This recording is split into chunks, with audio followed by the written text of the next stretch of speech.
Hello, my name is Lucas. This is Bit of Lit. I'm here to do the 8T Around the World in 8T prompts tag. I was tagged by the rambling raconteur himself, Jack. And this is heavily themed, which is my kind of book tag, okay? And there are 8 questions, and each one has a different theme, and they all start with the letter T. The last question is a tag where you have to make up your own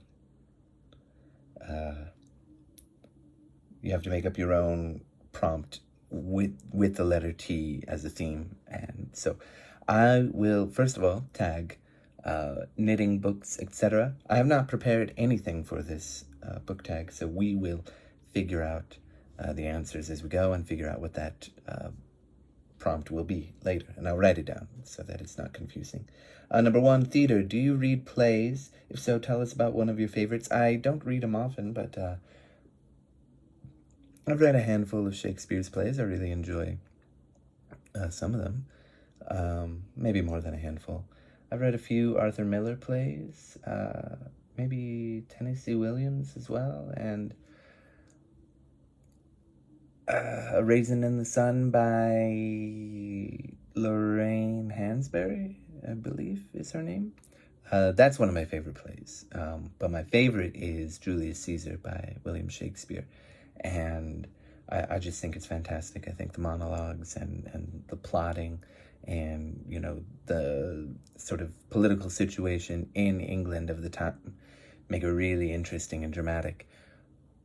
I always envision it as a schoolyard, you know, recess playground kind of thing, where all the characters are acted out by children on a schoolyard during recess, if that wasn't clear. And I think that would be really fun. You know, each act, I guess, would end, or each act would end with the bell ringing and, you know, things like that. I think that would be so silly that I would, there's nothing I would love more than to see that. Yeah.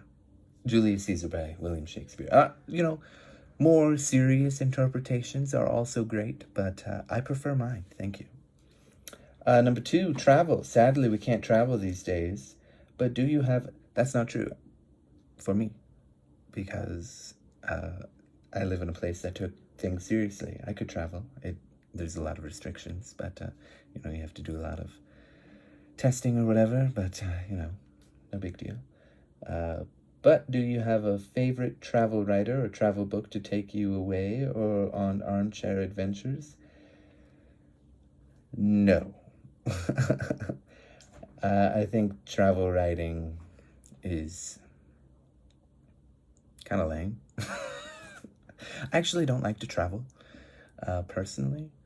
I guess maybe because I grew up poor and not traveling, so I just find it a waste of time and money, even though I could do it. And sometimes I feel like traveling, but not too much. But I have enjoyed no travel writing, ever. I don't know why. Maybe I have, and I don't realize that it would be considered travel writing. But, you know, if you enjoy travel writing, that's fine. I have read, I believe there is a collection for, like, America's best travel writing. Like, there's America's best food writing and America's best science fiction and America's best mysteries of the year, short stories, and, you know, whatever. America's best essays, 2020, 2018, 2017, whatever, 2019. And yeah, I didn't like any of that. Not that the writing was bad, the writing was perfectly fine. I just was not interested in it, but I gave it a try. Number 3, time. What book room you the most best... Wow. Am I reading this wrong? What book room you the most best time to read? Why was that? What? That's confusing. The room I'm in right now is where I read anytime. I'm usually on the bed, laying down. I don't like to sit. Or I'm walking around, pacing around, reading. I prefer to stand or lay down when I'm reading. I don't like to sit like I'm sitting now. Hurts my back, even when I sit up straight.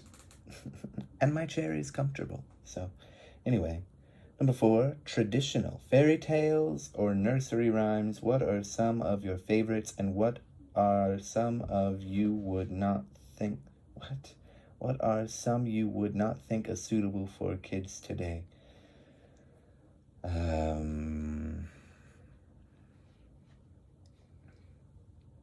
haven't really read a lot of fairy tales. I suppose suitable ones would be things written by Neil Gaiman, because he considers himself a fairy tale author.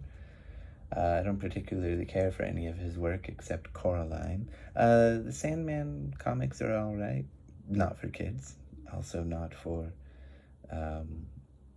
not fairy tales or nursery rhymes. I don't really know any nursery rhymes off the top of my head.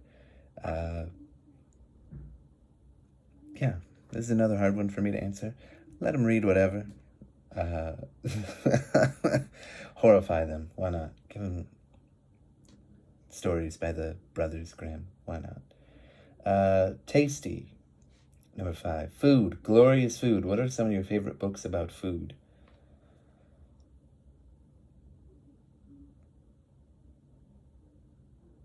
I don't really read cookbooks. Not that I have anything against them.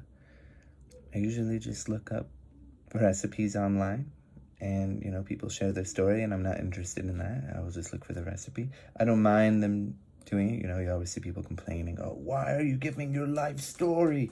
Because it's important to them," or something. I don't exactly know. I have, again, like I said, read 1 year of America's best food writing, and that was actually not so bad.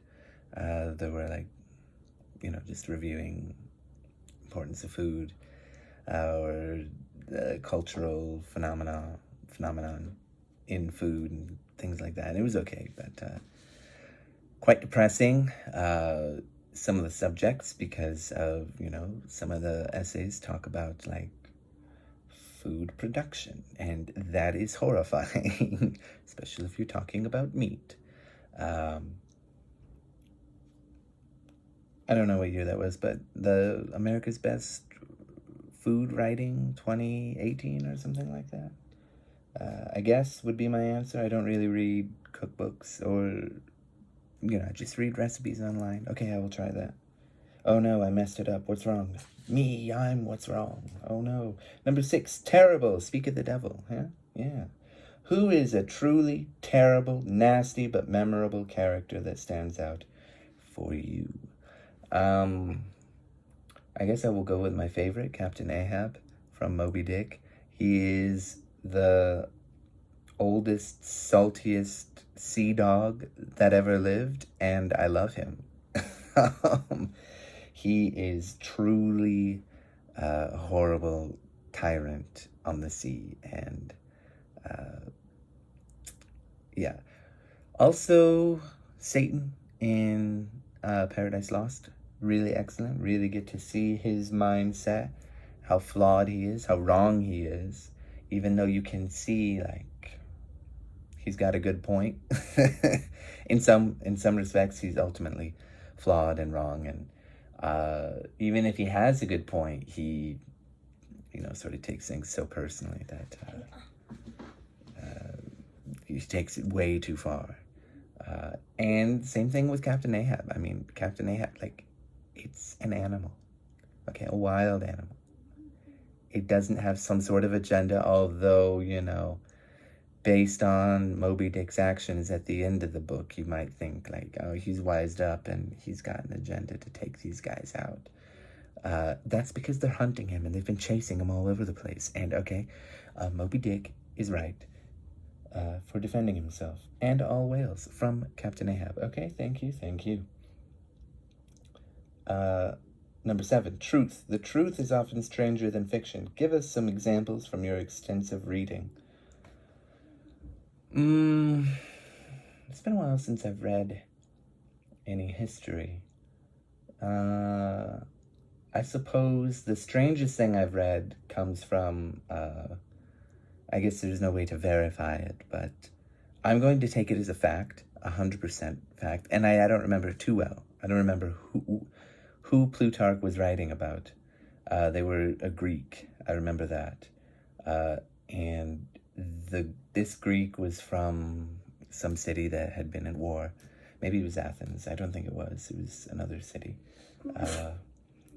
that had been in war and like lost bad, or was losing bad, or like losing by attrition or whatever, and like settled for peace. I don't remember exactly. That doesn't really narrow it down. It could be any of the Greeks that Plutarch wrote about. But the guy in particular, he was talking about like it was outlawed to do any kind of thing that could make a sort of national fervor and make people want to go to war. Any kind of writing or any kind of like speech giving or oratorical speech giving, whatever. Like there was nothing you could do to try and do that, because this city-state or whatever had been devastated. This guy was quite ambitious. I think he was a high-ranking officer, not low, maybe middle, maybe he was low-ranking. It's been a long time since I read it, but he like found a loophole, from what I remember. Like he wrote poems or songs or something that sort of unlocked this national fervor in people's minds, and it worked. And they went to war eventually. I might be remembering it a little bit wrong, but I remember there's some Greek guy. Nobody's allowed, there was a war. Nobody's allowed to try and stir up fever pitch anymore. And then through the power of poetry, more war began.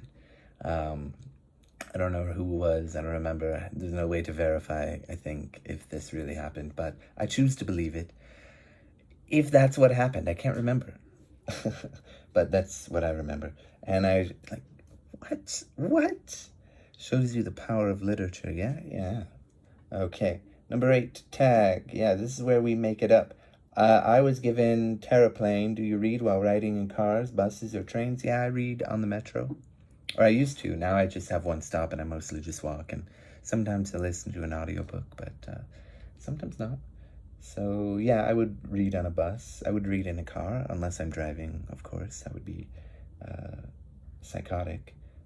I did know somebody that used to read a book while they were driving, and they had really bad vision, and that was really scary.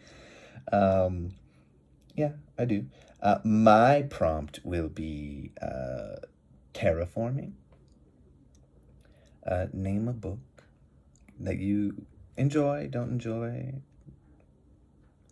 that involves some amount of terraforming. Maybe, it could be a book about terraforming a planet, like Mars, a science fiction book or something like that. Surely I have read, I guess I've read history books that talk about terraforming in some capacity, making a dam or building this or building that, changing the agricultural landscape, something like that. I don't know which ones. I can't remember which ones talk about these kind of things, but that is my prompt for knitting books, etc. Thank you. Goodbye.